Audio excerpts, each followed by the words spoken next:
Assalomu alaykum hammaga. Kanalimga xush kelibsizlar. Bundan oldingi kitob tavsiya videoyimda Qulog'im senda qizim kitobi haqida gaplashgan edik. Endi bugungi videoyim o'zbar aytganimdek rizq kalitlari kitobim haqida. Bu kichkina kitob bo'lgani bilan juda ham men uchun qadrli va haqiqiy xazina deb ayta olaman.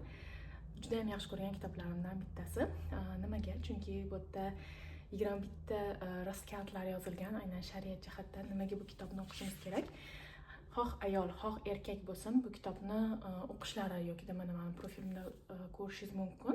Buni audiosini joylaganman. Bir kun vaqtingizni ketkazib bemalol 3-4 soatgina vaqtingizni ketkazib eshitib qo'yishingiz mumkin. Nima deydi? O'qishni va yoki o'sha eshitishni tavsiya qilaman. Sizni qanaqadir aynan shu moddiy jihatdan biron bir tushkunliklarga tushib qolgan bo'lsangiz, moddiy jihatdan qaysidir holatingizda hozir sizga yordam kerak bo'lsa, o'zingizga qanaqadir yo'lni topolmayotgan bo'lsangiz, qanaqadir yana nima desa bo'ladi, shunchaki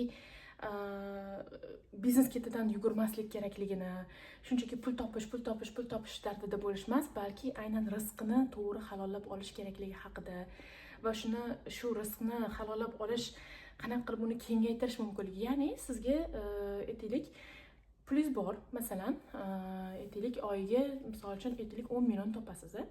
O'sha 10 millioningizni barakali bo'lishi mumkin, ya'ni rizqingiz, yokida o'sha barakasi ozgina pastroq bo'lishi mumkin. Bu kitobda aynan shu baraka haqida tushuntiriladi. Ya'ni barakani qanaqa oshirish mumkin. Shunchaki pul ko'p bo'lishi emas.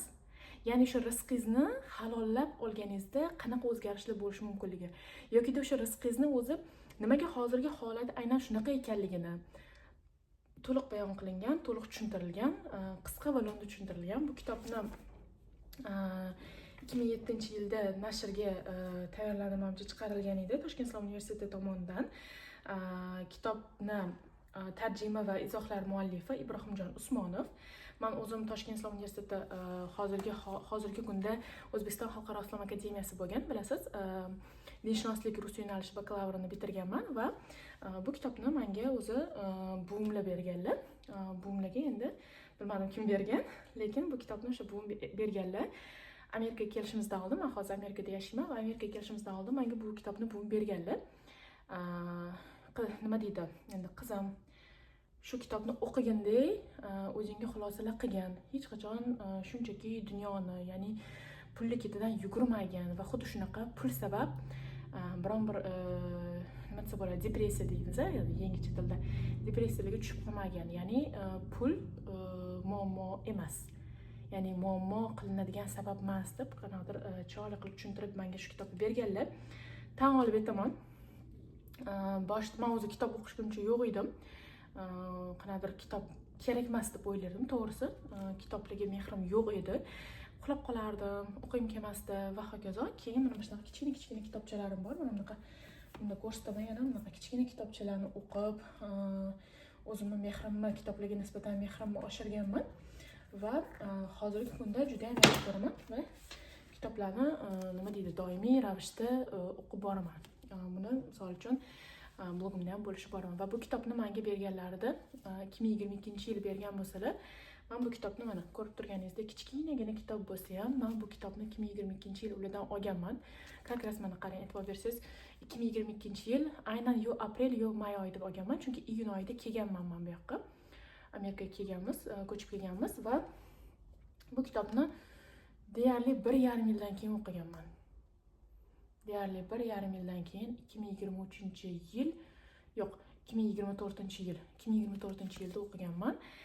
Bu kitobni shunchaki olib, qo'limga olib, nima ekan o'zi bu kitob deb, nima ekan bitta ikkita qilib juda ham keyin berilib ketib o'qib qolganman. Aslida juda ham kichkinagina kitob. Misol uchun 10-kalit boylikni duo qilib so'rash.